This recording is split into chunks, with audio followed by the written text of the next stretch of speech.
Mi amor, ¿qué haces aquí? Pero eres un mesero. De día trabajo en el banco.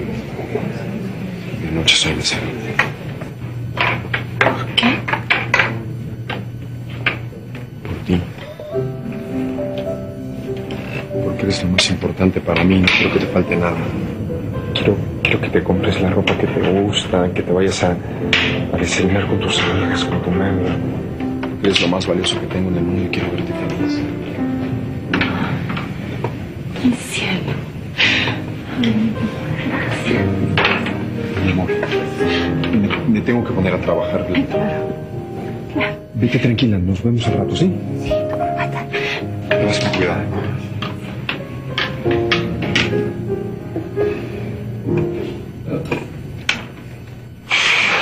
Gracias, jefazo, gracias. La libraste, compadre. A ver, esa ficha ya se vio, esa ya no cuenta. No, esa ya no cuenta, esa no.